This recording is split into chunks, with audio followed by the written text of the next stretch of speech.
Hi, everyone. Thanks for joining our virtual event today. We're going to be discussing what the differences are between network security and cybersecurity, and really just trying to get some understanding around these two different concepts and figuring out which program, if you're thinking about a master's program, is right for you. So my name's Carla Maria. I am part of the FIU Online team at the university, and I've been a part of the university for about 10 years. And in my role, I work to make sure that professionals like yourselves have access to FIU's fully online programs. And with me today are a few of my favorite colleagues and really the team that will help support you throughout your decision of completing your degree and throughout your degree completion process. And with us today is Dr. Alexander Pons, Associate Professor. Dr. Pons, would you like to share a little bit about yourself? Thank you, Carla. Yes, well, welcome everyone, and I'm glad you're able to join this webinar. I've been with FIU now for almost 10 years, and my area of specialization is cybersecurity, embedded systems, and of course, with that comes, some machine learning and so on. So I've been associated in running this program now for several years, and we're very excited to have the opportunity to kind of highlight and contrast the difference between a common question that's asked to me so many times, Carla. What is the difference between, cybersecurity and network security? So we'll get into that, but I'm glad we're having this opportunity to clarify any misconceptions. Thank you, Dr. Pons. And with us today is also Laila El-Hilu. Laila, would you like to share a little bit about yourself as well? Yes, hi, hello everybody. Thank you for joining us. Laila El-Hilu. I'm a program specialist at the College of Engineering and Computing. I've been with FIU for like 6.5 years now, and I've been running the network security online program for almost 5 years. The point of contact for all the students in the program, all your issues, you just come to me, and I'll be more than happy to help and assist you with all your questions and concerns. Thank you, Laila. And with us today is also somebody else who's part of the program, Luisa Ruiz. Luisa, would you like to share a little bit about yourself as well, so we all get to know you? Of course. So my name is Luisa. I'm the Senior Program Coordinator for the School of Electrical, Computer, and Enterprise Engineering. I've been here for about 5 years. And like Laila mentioned, she has been running the show with this program as long as I've been here, and she is amazing. She is your point of contact. I'm basically here in case she's ever out of office or, you're unable to reach her. I'm here to just be your second point of contact. But Laila honestly runs the show. So thank you, Luisa. And we also have with us Jasmine Sepulveda, enrollment coordinator for FIU Online, and who you'll actually get to work very closely with. Jasmine, would you like to introduce yourself? I feel like you said pretty much what I do. Yes, after you apply, I'm your go-to person. I'm going to be the person helping you collect any documents and help you complete your application.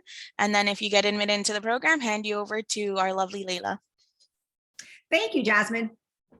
Now, let's talk about why we're here today. And it's about career and education, particularly your career and education. And you may be thinking about, well, what is network security and what's cybersecurity? Are they the same thing? What are the differences?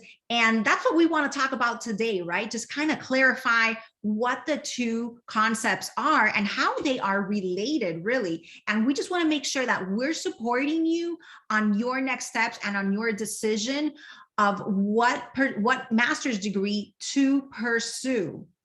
And just to kind of share a little bit about FIU. So FIU is the public research university in Miami, Florida. And we offer all sorts of degrees from the bachelor's, master's to doctoral level across many different disciplines, including engineering. And FIU is one of the largest public universities in the United States based on enrollment class size. So to give you an idea, right now we have over 57,000 students enrolled across all of our on-campus and online programs. And FIU is also the #1 university to graduate Hispanic students with engineering and STEM majors and degrees. So that's kind of a big deal for us. And at FIU, we've been offering online education for a very long time. We've been offering online degree programs to our students for over 20 years. And right now we have over 100 fully online degrees and tracks that our students can complete from absolutely anywhere in the world. And we recently achieved a major milestone. So FIU became the #1 university in the world to have Quality Matters certification. What that means is that our online courses are built in a way that is effective and engaging for our online students. And right now, let's begin the topic of network security and cybersecurity. I'm going to hand it over to Dr. Pons. Dr. Pons, would you like to begin the conversation? Yes, Carla, thank you. And this is a question that's often been asked of me, whenever I meet with students. They always ask me, well, network security, how does that fit in to the overall concept of cybersecurity? Now, think about this. Cybersecurity is kind of an umbrella that encompasses so many different aspects of security. You can make an argument that for physical security, software security, when you're building software, you want to make sure that it's secure. When you're looking at security, you're looking at communications. You're looking at aspects of, for example, hardware Trojans that can be embedded in chips that are being built. And of course, there is the infrastructure that connects all of these different systems together, which is networking. And you also have security at the different endpoints like phones, hosts, and things that you might not think about nowadays as IoT devices, like, for example, your television set, if you have a smart refrigerator. All of these are on their own computing systems, and they also have security concerns and risks. So cybersecurity is kind of an overarching umbrella over all of these different areas. So when we talk about network security, we're talking about a large area within that umbrella, because the one thing that we know is that we live in an era that everything is interconnected one way or the other. We no longer live where we have systems that are isolated or are in a silo, not communicating. Everything communicates, from your soon-to-be autonomous vehicles to drones to IoT devices like Alexa that's sitting in your home. So, and of course, computers and phones have been connected for a long time. So that infrastructure is what network security aims to protect. So our objective in making I wouldn't even say a distinction, but the clarification is that network security is a huge component of cybersecurity because it encompasses so much. And one of the reasons why our program focuses on network security is because if you think about it, what organization, what home, what large, small business does not need networking? So you have a much greater opportunity for employment and upward mobility in your organization with network security skill sets and abilities. Because if you're not connected, you're not in any game. You're not competing for jobs. You're not competing for business. You're not competing at any aspect.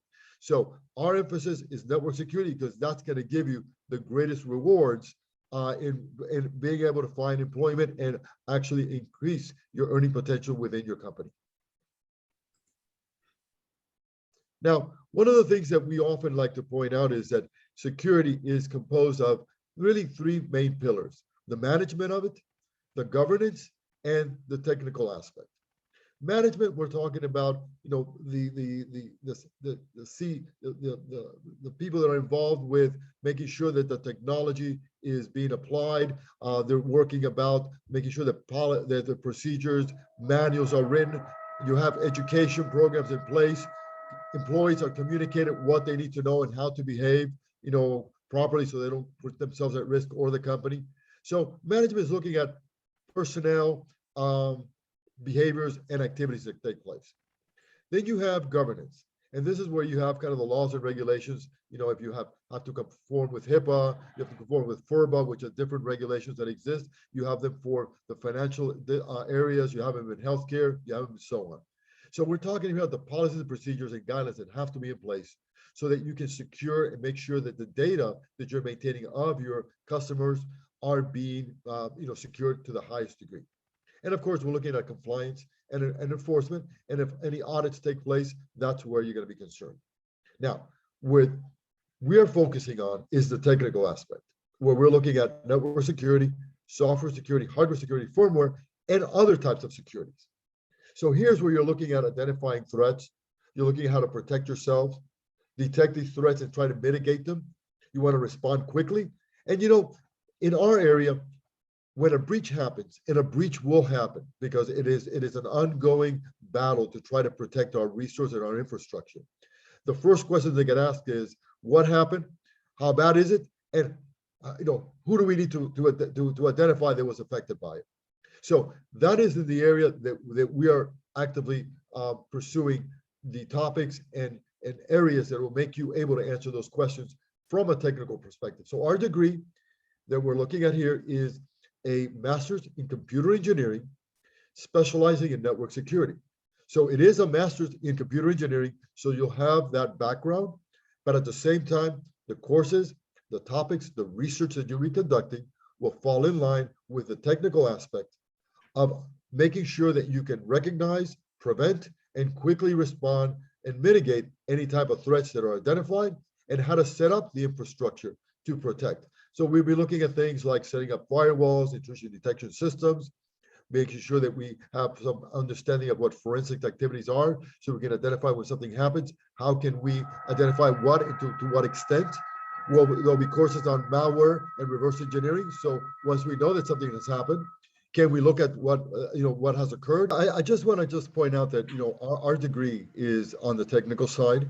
We do touch a little bit on the management and a little bit of the governance, because I think having well-rounded understanding of all of the interactivities are important, but it is definitely very heavily on the technical side. So we're looking at engineers, we're looking at computer engineers that are well-versed in the technology and how to apply the technology to safeguard, and once an incident has occurred, to be able to determine what was the root of that incident.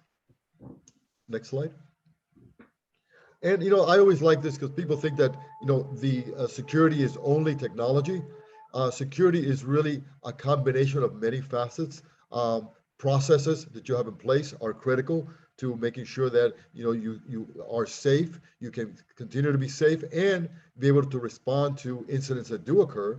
People are such a huge part of cybersecurity. In fact, people is probably the greatest vulnerability of security, because we often do things that extend the risk surface or the threat incidents in an organization. So we like to address that also.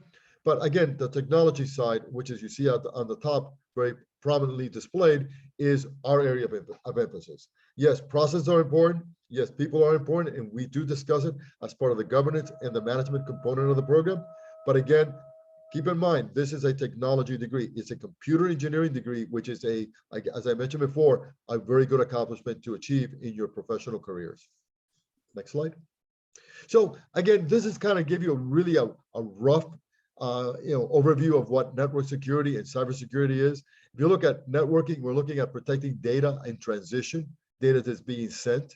It's really a subset, like I mentioned before, of cybersecurity. It protects, against any threats on the network, and also when a threat arrives at a destination like a host or some device in your organization, a server or anything along those lines, you need to be able to understand what has occurred, respond to those kind of attacks. We're also looking here at attacks like denial of service attacks that inhibit legitimate users from gaining access. And it also looks, again, protecting against Trojan, worms, and any type of viruses. Again, if we can stop anything on the network before it actually lands on one of your systems, then boy, we've really made a great accomplishment there, because we prevented an attack from taking place. In cybersecurity, you can see it's a much broader, as I mentioned before. We're talking about protecting everything, data that's resident and stagnant in devices, servers, hosts, for example. It is normally sometimes said it might be it is a subset of information security, which is, securing all information. So again, there's more things. So cybersecurity is a subset of that. It protects against anything within the cybersecurity realm. Like I said before, hardware Trojans, making sure that software is designed properly, securely in that manner, physical safeguards to protect your infrastructure, all of these different things, and including network security, like I mentioned. It deals with, protecting against any cyber attacks across any of these areas that I just mentioned. And things like, for example, trying to stop phishing attacks and pretexting are areas that would fall under cybersecurity. But keep in mind, cybersecurity areas and topics are so interrelated. You can't have hardware without software. You can't have software without hardware. So you can see that, yes, we're focusing on networking because it is the more prominent aspect of security. But again, it is also reliant on security of endpoints, security of hardware, security of firmware, security of the infrastructure, the building, the making sure that you're not bleeding, for example, Wi-Fi signals from your organization that a hacker can take advantage of. So cybersecurity are all these different facets. Our emphasis in this program is network security. And like I mentioned before, it's because it is the broadest topic across all of the cybersecurity areas that we can look at. Next slide.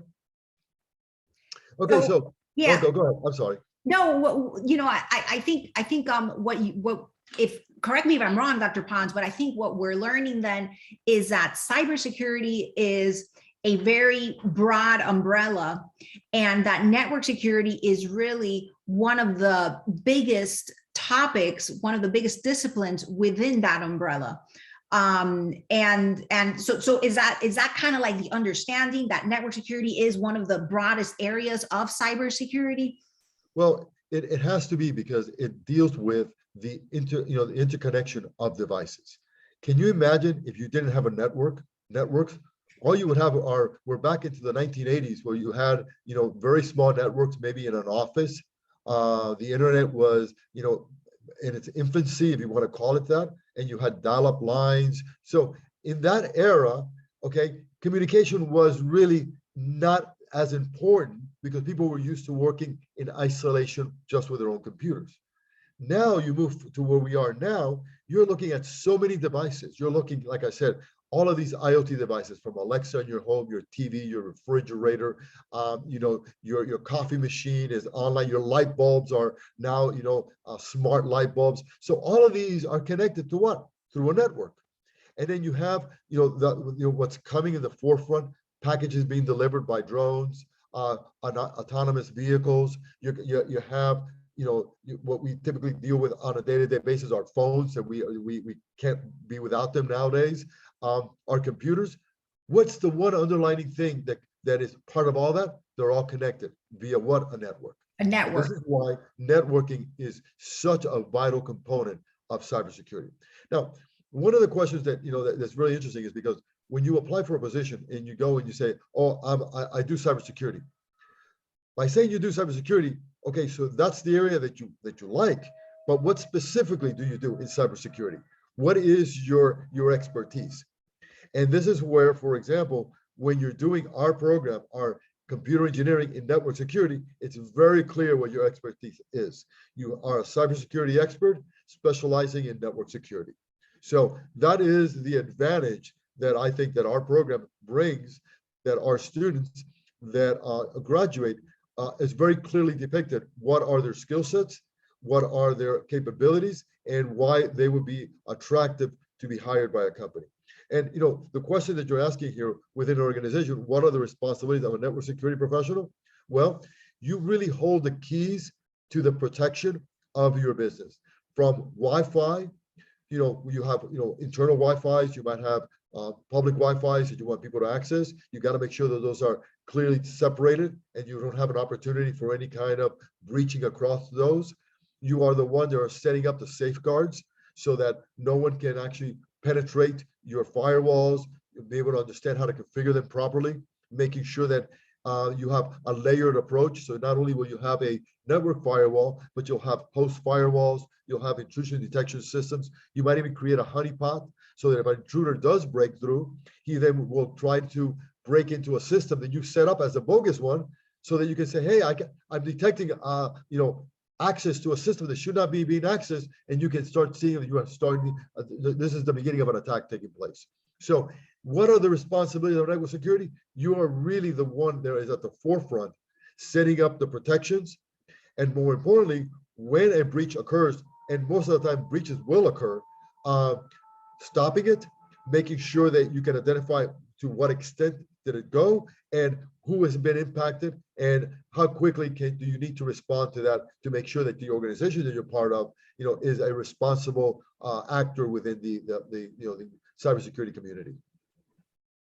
So, I mean, with all the responsibilities that we're preparing network security professionals for, what do our courses look like? As far as what topics and what are the learnings that our students are going to come out of, Dr. Paz? The one thing I want to say is that our program has been around for almost 6 years, and in that period of time, because cybersecurity is an evolving area, we have done continual improvement to our courses. So our current list of courses that are more apt to what is in demand currently in the industry are the ones that you're listing here. So we have, for example, advanced IoT communication and networking.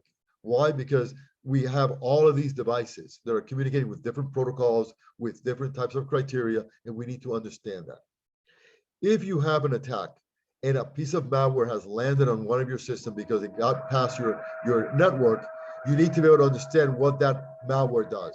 So through malware reverse engineering, you'll be doing that kind of activity. You'll be actually testing the suspicious software, trying to see, can you come up like a detective, trying to identify what is it was meant to do, how far did it penetrate your operations, how does it infect, how does it propagate.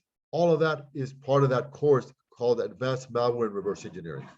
Then we have, like I mentioned, governance and management. We have to have a little aspect of that. So we have social, economic, policy aspects of cybersecurity. So this gives you that roundedness. So not only do you understand the technical part, but again, the management and the governance associated with it. Computer communication network is also, you have many different types of networks now. You have things like software-defined networks. You have virtualizing aspects of those. That is covered in that particular class. Now, to be able to understand how hackers operate, we need to think like a hacker operates. So this is why we have the course in Advanced Ethical Hacking and Countermeasures. So we're looking at ways in which hackers will go about trying to penetrate networks. So that way you know how to set up the protections that will try to prevent that. It's like they say, who makes the best guard is somebody that used to understand how a burglar would try to break in. So if we know how the attackers are trying to break in by trying to use the same techniques and tactics, then it's easier for us to be able to put up safeguards and understand what we need to do. Then we have network security, which we're talking about. We got to protect data in transition. And what we mean by that is we need to be able to encrypt. So this is a course that's looking about how to provide encryption, symmetrical, asymmetrical encryption to protect data in transition. A course that I enjoy a lot is practical applied security, because there is where you're working with actual firewalls, you're working with IDSs, you're looking how to configure these devices, how to have management access to them and be able to set up their configurations. Advanced digital forensics, again, when a breach occurs, we need to be able to use the tools that forensics investigators utilize so they can go in there and be able to extract areas of your hard drive, information from your phone, for example, and nowadays we're even looking at how to extract information from drones and IoT devices, because now they're being used a lot more as attack vehicles in many of these cyber attacks. So this course addresses many of these areas. So all of these courses are what makes this program a very unique program, preparing the individual uniquely for the task of being a network security expert. So, I mean, with the breadth of these courses, what I'm understanding is that the program really does prepare professionals to prevent, identify, and address threats once they happen within organizations. That's pretty much what we're getting at, right, Dr. Pons? Exactly, but all within the network capacity. So the networking is our point of emphasis. Through that network, you have computers that are connected, you have devices that are connected. We need to be able to understand how to, look at those devices, but our emphasis is protecting the network, making sure that our network is resilient to attack. And when an attack does happen, how do we go about mitigating that attack, recognizing it, and taking the proper actions to make sure that the attack has been stopped, and how to try to prevent future attacks similar to that. So this is what these set of topics and courses are the main thrust of our emphasis in preparing professionals in this particular area. And I will tell you one thing, that one of the things that I really like about this program is that the success that we've had with our alumni. Many of them, whether they're working in the area of technology already, or are looking to change careers, have used this as a stepping stone to be able to either enhance their earning potentials within their organizations, or in many cases, finding new opportunities, and in a few, changing careers completely and starting a whole new area, and as being a cybersecurity expert within the network capacity. That's phenomenal. And I think part of what I love about this program is that, as you mentioned, Dr. Pons, everything's connected through a network, and it's just relevant no matter what industry someone decides to work in, whether it's hospitality, whether it's the finance industry, whether it's manufacturing. I mean, absolutely everything, all devices are connected through the network. So I'm glad that FIU is ensuring that we're preparing the next level of professionals in network security. And just to share a little bit about our program, we are beginning our next program in January. So this upcoming year, this upcoming start of the year, our application deadline is December 6th. And the program, you can complete it in as little as 10 to 12 months. So what that means is that if you begin in January, you'll be able to complete the program in December of 2022. So that's pretty exciting. And if you're looking to make your New Year's resolutions, well, that's a great goal to set for yourself, to just complete your master's degree with the upcoming year. And just some of the other things that we're super proud about for our program is that we do have some of the top 10 rankings for best programs, and that's within a few areas. So we're number 6 for best computer engineering colleges, and then we're also number 10 for best value online masters. So that just kind of tells you a little bit about our program, not only the courses, but then also the value that students can expect. And one of the other things that I personally love about this program is that it does prepare you for some of the top industry certifications, including Network Plus, Security Plus, and Certified Ethical Hacker. And on top of that, you are able to receive a $200 scholarship towards completing these certifications. So towards the cost of completing one of these certifications. That is part of our Career Engage program, which you will have access to as a student in our program. And I guess, Dr. Pons, can you maybe talk a little bit about the importance of these certifications once students complete our degree programs? Yes, Carla, I would love to. The acquiring the master's in network security is a vital part of your career. But any additional resources or expertise that you can show is an added benefit always.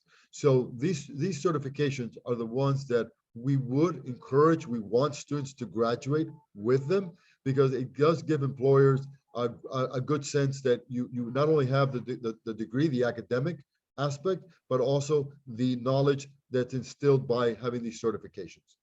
And I want to add one thing that you were mentioning, Carla, because I hope that everyone that's listening here will recognize that FIU has been doing FIU online programs for a long time. This program from the very beginning was online, and many of our students love the opportunity to do it all fully online. They can do it within a 10-month period. That means that they can rapidly change their current status, which is a huge advantage. And the other thing is, we recognize that many of the students are working professionals. In other words, they're balancing many things. They're balancing work and personal life. So this program fits very nicely into that arrangement, because we understand that if you go into the program, now you have another aspect that you have to deal with. Not only do you have to do with work, personal life, but now you have to worry about the academics. So this program is made for professionals to make sure that they have the greatest opportunity of success in going after achieving a master's in computer engineering and specializing in network security. Thank you, Dr. Pons. And, just to expand a little bit about that benefit for you to complete the certifications with the preparation you're going to get through the degree program, you are eligible to receive a $200 credit or scholarship towards the cost of those certifications through Career Engage. And really, what Career Engage is, it's an additional benefit you are able to use when you're a student. It allows you to also just work on your LinkedIn profile and participate in mock interviews and receive feedback. And you're also going to have access to LinkedIn Learning courses. Really, the whole purpose of this is to make you more career ready, so that you're not only coming out of FIU with your computer engineering network security degree, but really you're coming out of FIU just being more prepared to meet your career goals. And it's nice for us to talk about the program because we work with the program every single day, but really it's also nice to hear from our alumni. And this is one of the cases that Dr. Pons was just mentioning about one of our students that really just kind of changed their trajectory. Eloy Perez. Dr. Pons, would you like to maybe share a little bit about Eloy's experience and how the program helped change his pretty much his career and his life?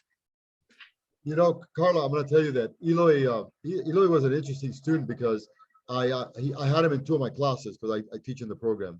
In fact, I teach the reverse malware in one of the communication courses. And being an online program, you don't get to meet your students face to face, but you do interact with the students. So you know who they are, but you just don't know exactly what they look like.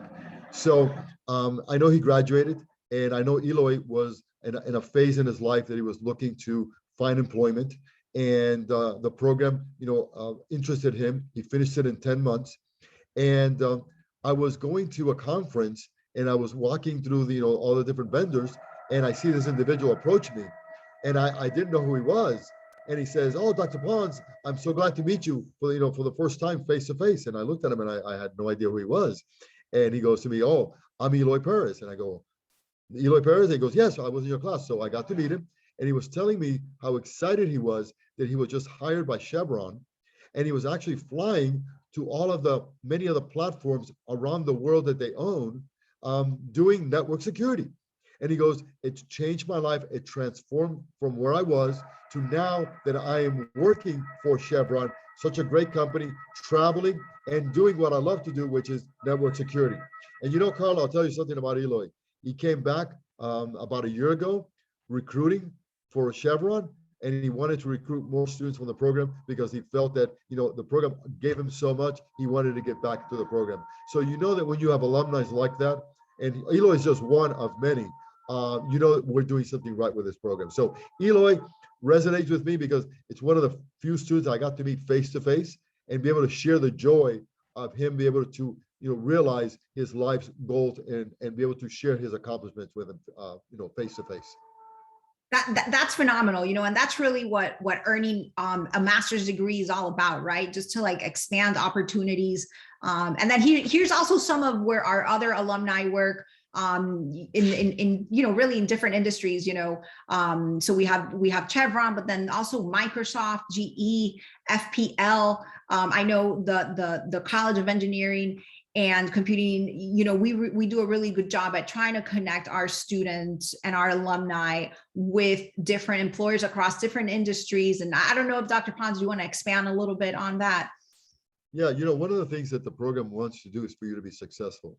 So the branding, the career services aspect is a huge component, because not only do we want you to get to the program and be successful, but at the same time, we want to make sure you find the employment that you want, and making sure you're able to convey your branding, convey your skill sets, in an effective manner is a good thing. Now, many of you are professionals, so you know exactly what I'm talking about. You only get a few seconds to really, get your brand out. So that is one thing we utilize. Our career services are available to make sure you can reinforce that. Now, one of the things I want to mention, Carla, is that although many of the students do go work for some of these large companies, many of them, when they're in the program, they're already working. And what they're looking to do is either to enhance their earning potential by going into a different role within their organization, or completely changing their role and starting a whole new trajectory. So many students work for government, work for special organizations and industries that have graduated, and really they're not looking to change, they're just looking to uptick their value within the organization. And so we see a lot of that. In fact, I would say that a majority of our students are working. They're taking an opportunity of the program that it's online. They can finish it within a very rapid amount of time, and in a very quick manner increase their earning potential, or shift to a potential job that they might not have been qualified, but now through the program they become qualified and they can apply. And because they're part of that organization, they get an opportunity to really look at that as a possibility. So yes, these companies are great, and many of our students have found employment. But I would say that we enhance your earning potential within your organization, and changing roles as a major aspect of this. Definitely. And, talking about, enhancing earning potential and the demand for network security specialists, what we see in the news is really, just that there's more and more demand for network security specialists. And particularly we see this a lot because we're in South Florida. So some of you may be located in South Florida yourselves, or maybe you're across the country or across the world, but we are just having a boom in South Florida with demand for companies and employers needing network security specialists. And Dr. Pons, here's a graphic of just kind of like that shares the demand for these job openings. Would you like to share a little bit about this? Yeah, Carla, let me say something. Before I became a professor, I worked in industry for several years, over 10 years as an engineer, and many more years as a consultant. And the one thing I will tell you is that when I was in product development, we were looking at functionality. Can we add more bells and whistles so that we can outperform our competitor, so that we can get out in the marketplace?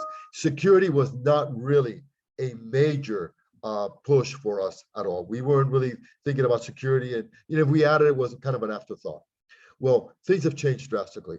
If your products are not secure nowadays, they will not see the day of light, because again, security is now everything.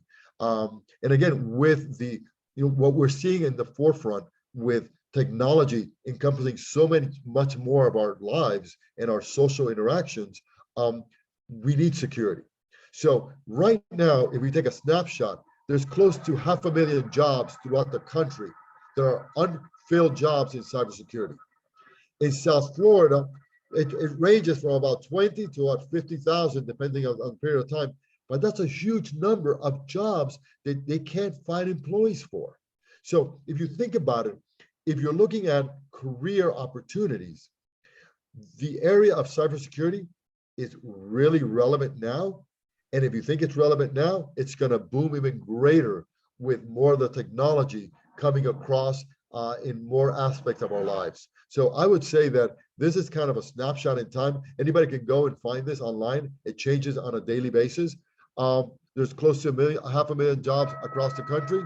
And in Florida, Texas, and California, you can see that the deeper blue states, the numbers are huge in the demand that exists. So again, you can't go wrong with cybersecurity. And if you're picking cybersecurity, network security is a tremendous part of what's needed in the industry at this point.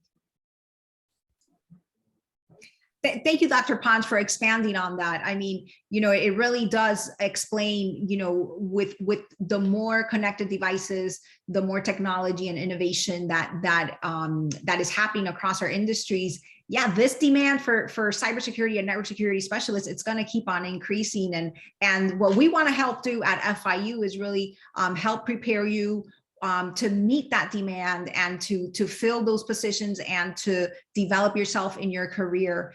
And right now, what we want to talk to you about is our admissions and applications process for our program, particularly if you're looking to join our program in January. And I want to hand it over to my colleague, Jasmine. Jasmine is going to share a little bit more about what this process looks like and how you can get ready to join our program in January. Yes, thank you, Carla. So as we said already, Carla has stated, the application deadline is December 6th. So that's next Monday, if you do want to be considered for the spring semester. What we're looking for are bachelor's degree in engineering, computer engineering, or in STEM from regionally accredited universities. We are going to be looking at your upper level GPA. We are looking for over 3.0, but if you do have something lower than a 3.0, just be assured that your application is going to be reviewed holistically. And the upper level GPA is essentially just what we calculate between your junior and senior level courses.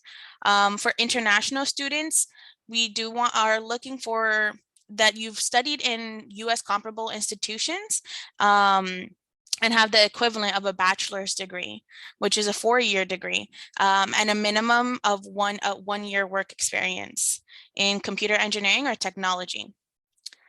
Some of these documents, like the Duolingo and the official transcripts, you don't have to worry about these too many. You don't need them to apply. Those are what I would help you with, kind of attaining them so that we can get your application reviewed and get you ready and to go. So for the English proficiency, what we would be looking, if you have attended and completed your degree in a university that's been outside of the country that doesn't have English as their national language, you would have to complete that. The easiest one I would suggest is Duolingo. We're still accepting it up to the fall 2022. It's something simple. You can go through an application, but again, I can describe and help you with that process and let you know what would be best for you. We are also looking for the official transcripts from every university that you've attended to calculate the upper level GPA. Your resume, which everyone usually has on hand, just an up-to-date resume, a statement of purpose, kind of just describing why you're interested in this program, why you chose FIU. Just like I said, I'll be here to help you. So if you have any questions, you can reach out to me. And we are also looking for 3 letters of recommendation it could be from colleagues, professors, anyone who has experienced your professional or has knowledge on your professional experience. And also for international students, in addition to the transcripts, we would need a certified copy of your diploma. And if it is not in English, both of them are not in English, we would need the official translations. Again, it does seem like a lot, but to apply, you don't need any of these things. I would be the person who helps you with that. All you need to do is just submit your application. Thank you, Jasmine. And I also want to expand that our applications deadline is December 6th. So kind of like, feeding off of what Jasmine was just sharing, the application itself takes about 10 minutes to complete. So if you go online at go.fiu.edu/apply, that's where you can complete your application. It takes about 10 minutes. And if you do this by December 6th, then we are going to do something very special for you. We're going to go ahead and cover the application fee for you. So you must apply by December 6th at go.fiu.edu/apply. Again, it takes about 10 minutes. And as you're completing your application, just make sure to select the pay by check option, and then just let us know you applied by sending us an email at onlineprograms@fiu.edu, and then just let us know, hey, I applied, would you be able to cover my fee? And then we're going to respond and tell you yes. And then just a few things, after you go through that 10-minute process of submitting your application, that's when you can go ahead and work with Jasmine to submit the documents that you may need to be admitted into the program. So again, we would love to cover your application fee. And if you have any questions, just feel free to reach out to us. Now, when you join the program, our goal is for you to have a very positive experience. And there's a few services that that we're going to be able to offer you as a student. And I'm going to hand it over to my colleague, Layla. Layla, would you like to share a little bit about what these services look like and what students can expect once they join? Yes, thank you, Carla. So once the student is admitted, they will be, I will be their point of contact. So anything that they need to know about the program, they can reach out to me. Registering in classes, adding, dropping, that also will be done by me, because this is a lockstep program, so it has like a departmental consent. They will not be able to register themselves. There will be also a mandatory orientation, which is completely different from the orientation that is set by FIU. This is only for our program, so it's going to be done through their Canvas. They log into Canvas. There's a special link. I will send that link to them once the shell is ready. So they have to complete it at least 2 weeks before the start of the semester. This is like very important. Please, once you apply, make sure that to set up your Panther mail, because all the communication between us is going to be via your FIU email.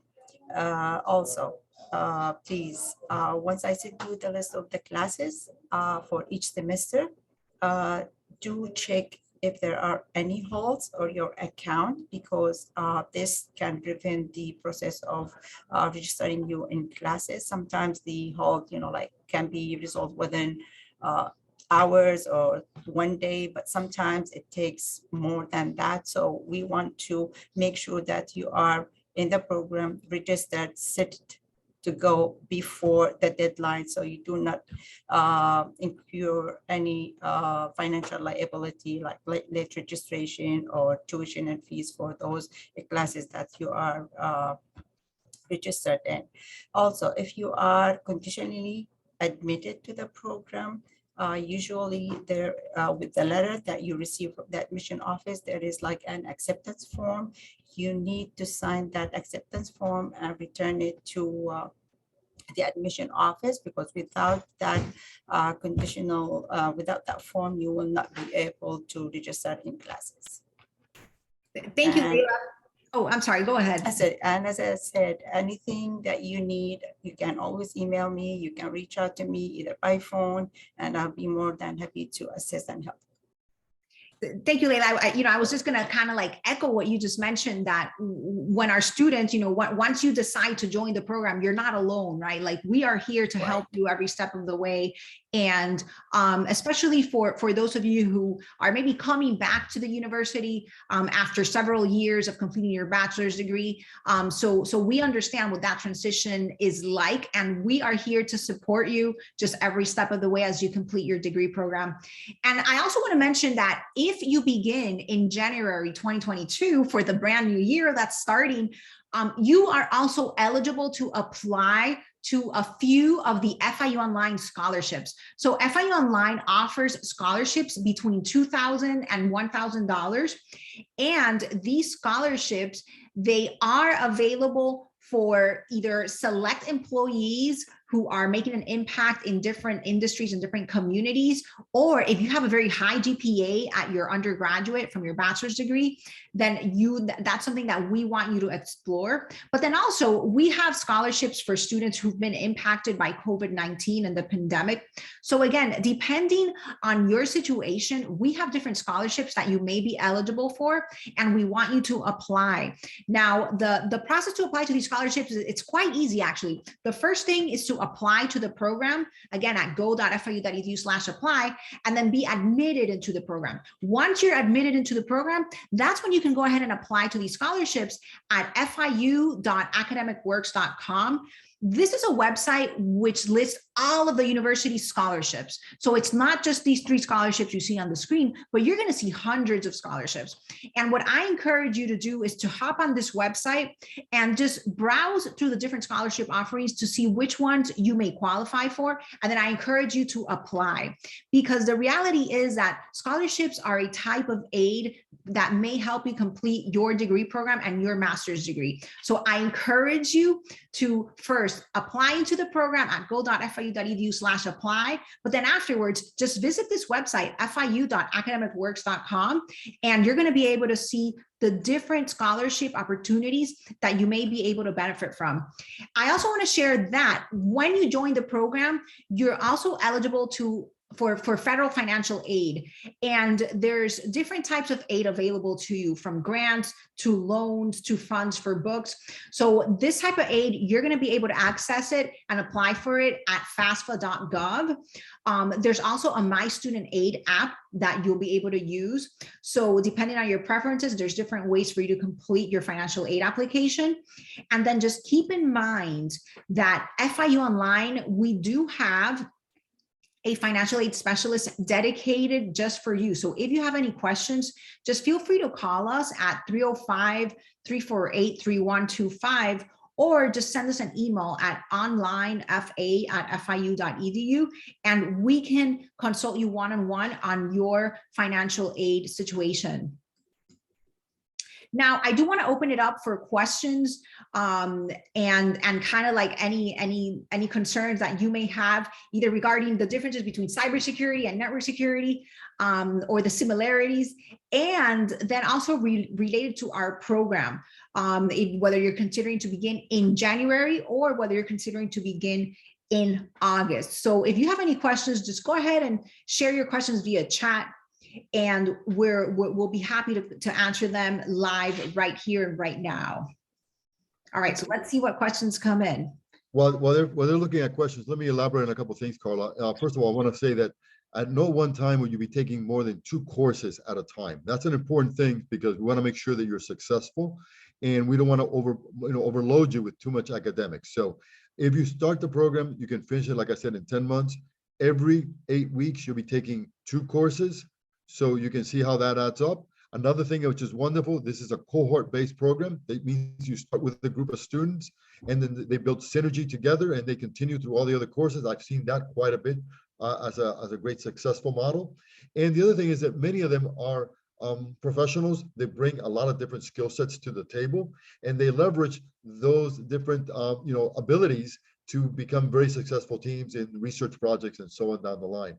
Also, Carla, many of them are adult learners that do require certain, degree of, I would say, of accommodations because of work and life experiences. And our faculty are acutely aware of that, and they want to make sure that those aspects are carried across to help them succeed, so students can succeed. Yes, and that makes sense. That's what we're here for, to help our online learners who have busy lives complete their degree. All right, we have one question that just came in, and it's related to an individual situation. So the question is, I currently work in IT at a small company, and I'm looking to get my master's degree to expand my career options with larger corporations. Would this be a good program to join, even though I currently work at a small company? That's a great question, because the answer really is absolutely. Now, if you're telling me I'm doing, for example, I don't know, I'm doing, let's say, I'm working a help desk, and you want to change careers, you want to do this, I would say, sure, this program will help you, but you have to, it's like you're starting a new area completely. The fact that you are already working in IT, the fact that you already have that experience, then the degree is what actually opens up all the doors for you, so that you are able to gain access to those higher paying jobs. So by all means, every experience that you have is an asset. The fact that your experience is with regard to IT is even better than that. So with a degree like this, you can market yourself much more effectively and leverage your past experiences. Even though it's with a small company, that's not the important. The important is the experience that you can talk about, because when you're in an interview, they're going to look at your degree, they're going to talk to you about what you've learned, but also they're going to refer and say, your past job, what did you do? And if you can talk about that as part of your IT experience, coupled with your academics, I think you're setting yourself up for great success in the future. And I also want to add, that the FIU and the College of Engineering and Computing does offer multiple career services to help you with your goals of earning your next role at a larger company. So again, you know, when we say that we're with you every step of the way, we're with you as you prepare for the next role and as you look for your next role. All right. Let me piggyback on that, because that's a very important point that I want to emphasize. Our career services brings in many high-end companies locally, and many of them, of course, you know, nationally. You are able then to utilize those services to interview with those companies through FIU, giving you that additional leverage, because now they're going to look at you as a student, and then with your background, you can become very successful, because again, they're just coming to see your student's ability, but now coupled with your past experiences, that's a very attractive combination. In fact, I have seen many students that have gone through the program that have had military experience, that have gone through our interviewing process, and they love their academics, but when they found out that they had that background in military experience, that was really an added bonus. So those services that we have, please, if you are part of the program, and you utilize it, because there will be a great advantage to you. Definitely. And all right, we have another question here that came in. I have some credits from another university with a master's degree that I previously began but did not complete. Am I able to transfer these credits into FIU? Okay, that's really a good question, because sometimes we've had that situation arise. The maximum number of credits you can transfer is 6 credits. And we would have to look at these courses and see how well they match with our courses. So for example, if a course only matches 10%, 20%, then there's no opportunity there to be able to accept those credits. So once you apply, once you're accepted, we can then look at those courses, identify with the faculty teaching the course, with the information from the previous course and what our current material is, they will correlate it.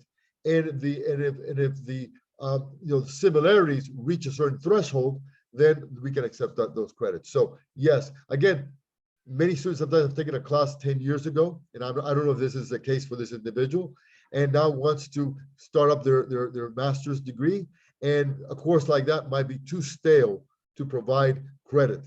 But if it's something more recent, there might be a greater opportunity there.